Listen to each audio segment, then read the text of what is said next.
Na última semana, o ministro da Saúde, Marcelo Queiroga, afirmou que está preocupado com a possibilidade de uma terceira onda de Covid no país. O ministro disse que a piora da pandemia pode estar ocorrendo em razão do afrouxamento das medidas de restrição à circulação de pessoas e também por conta da presença de uma nova variante proveniente da Índia, que inclusive já foi identificada em Juiz de Fora. Aqui em Minas Gerais, a pandemia também piorou. De acordo com o levantamento feito pelo Centro Universitário UNA de Belo Horizonte, em 14 dias, do dia 14 ao dia 27 de maio, o estado registrou 103.270 infecções pelo novo coronavírus, um número 24% maior que o registrado na quinzena anterior. Para falar sobre os rumos da pandemia no Brasil e em Minas Gerais, eu conversei com o professor da Escola de Medicina da UFMG, o infectologista Geraldo Cunha Curi. Ele afirmou que não há uma terceira onda a caminho, porque nós não chegamos sequer a sair da segunda onda.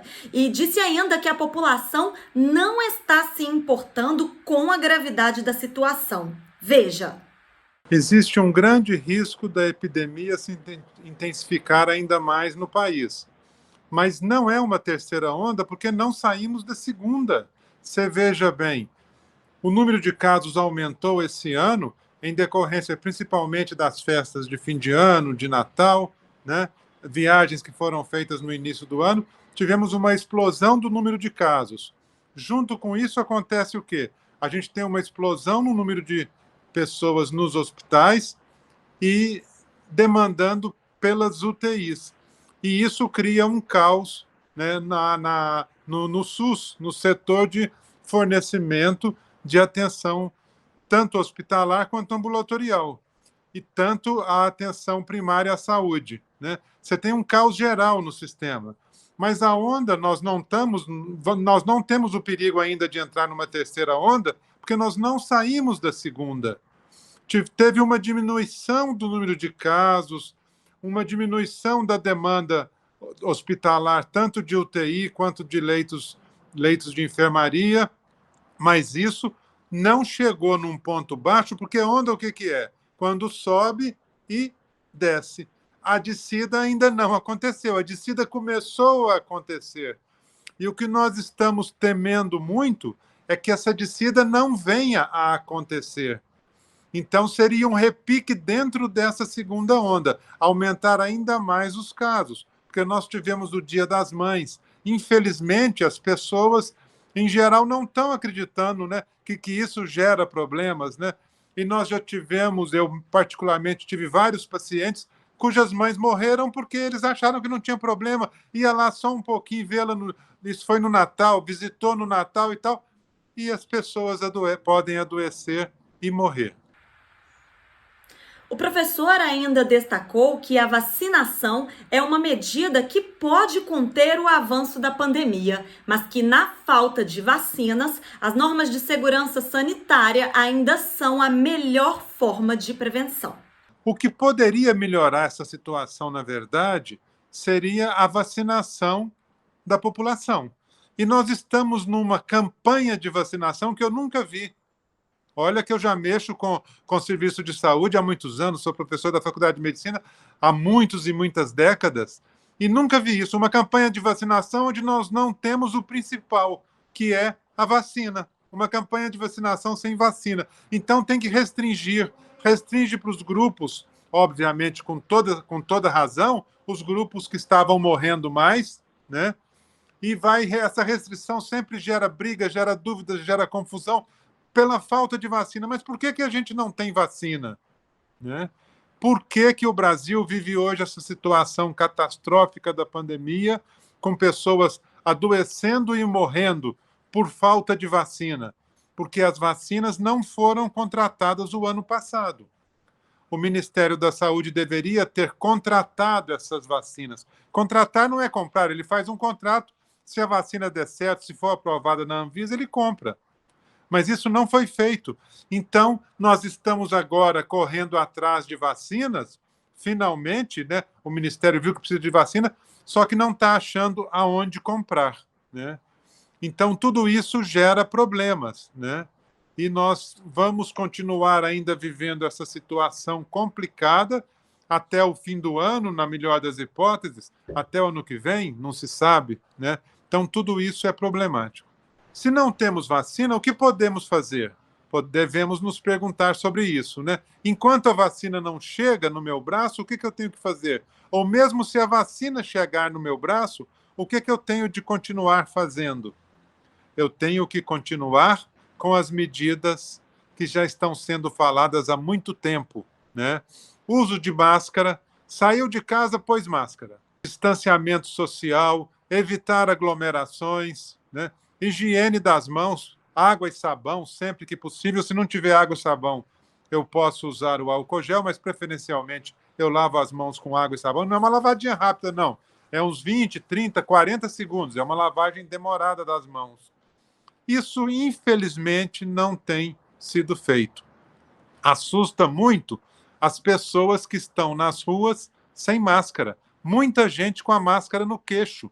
A gente não respira pelo queixo, não adianta, né?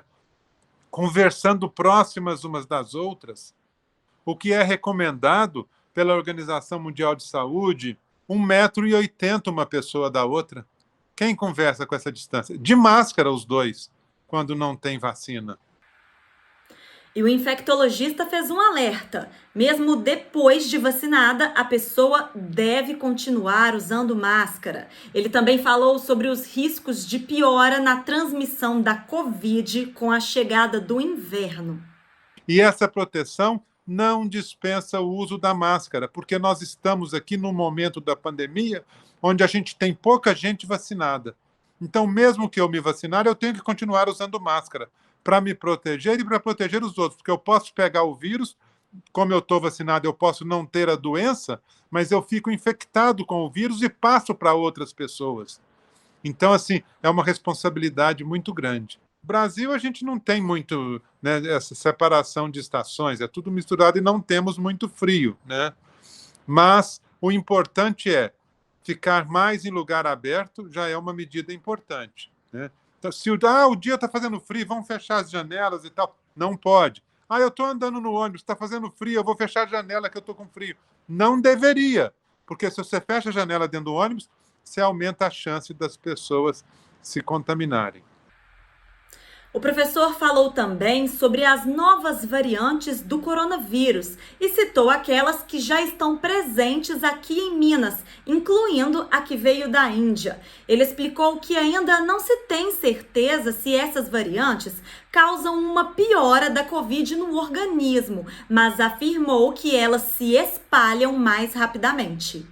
Nós temos a chamada variante, vamos chamar assim que é mais fácil para todo mundo entender, né? A variante de Manaus, que está circulando no Brasil como um todo, né? Tem do Reino Unido, tem a variante, uma que apareceu nos Estados Unidos, também temos aqui, e a última que está sendo falada, que é a variante que veio da Índia. Os pesquisadores, o governo indiano está pedindo para a gente não chamar ela de variante indiana, mas não tem jeito, né? Tem a variante sul-africana, que também já circulou por aqui. Então, nós temos várias. Agora, se as pessoas não tomam cuidado, uma pessoa que vem... Tem uma pessoa que veio da Índia, que está lá em Juiz de Fora, né? Que teve uma infecção pela variante da Índia. Ela circulou por vários lugares.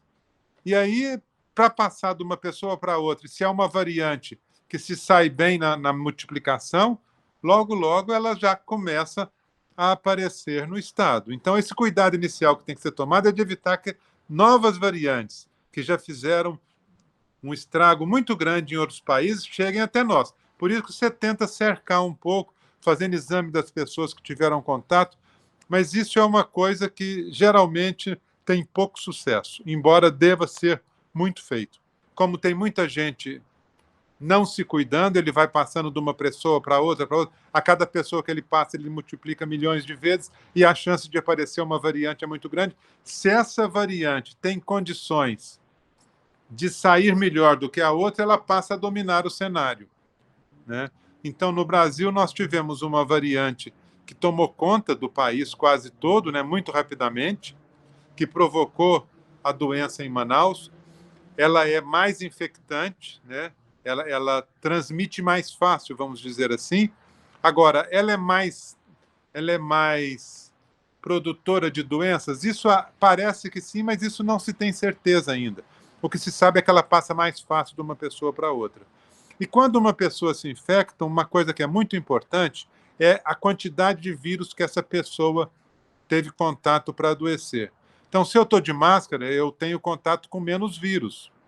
Então, a máscara protege nesse sentido também.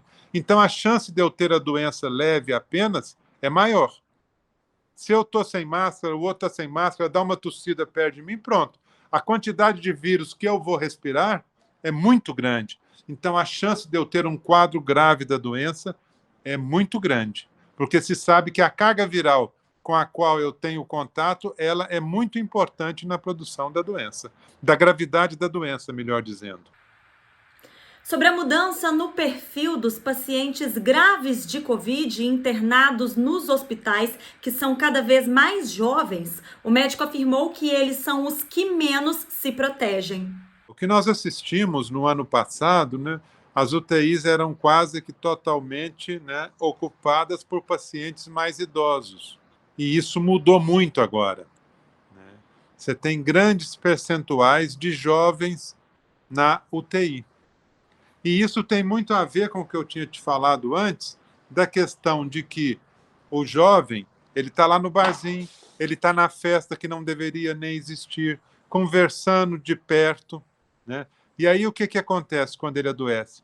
Ele pega uma carga viral enorme. Mesmo sendo jovem, sem comorbidade, ele vai ter uma grande chance de ter uma doença grave, porque ele pegou muito vírus, entendeu?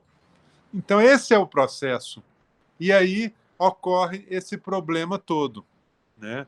E você vê todo dia está noticiando, tem festa ali que foi bloqueada pela polícia, etc, etc. E as outras que não são bloqueadas. E o comportamento das pessoas, né? Você vê nas praças as pessoas sentadas, conversando de perto, sem máscara, como se nada tivesse acontecendo. E quem mais faz isso são os mais jovens. A população idosa, ela já tem um percentual importante de pessoas vacinadas. Então, elas, de certa forma, estão protegidas. Isso, inclusive, mostra que a vacina funciona para proteger a doença, né? Essa mudança de perfil tem a ver com isso também. Na medida em que você vacina os idosos, né, você vai ter menos idosos nos hospitais, com as formas mais graves da doença. Importante lembrar que a vacina não evita a Covid. Você pode até ter a Covid, só que você vai ter uma forma leve. Entendeu? E muitas vezes assintomática. Esse é o drama da doença. A pessoa tem o vírus, não está sentindo nada e sai transmitindo para todo mundo.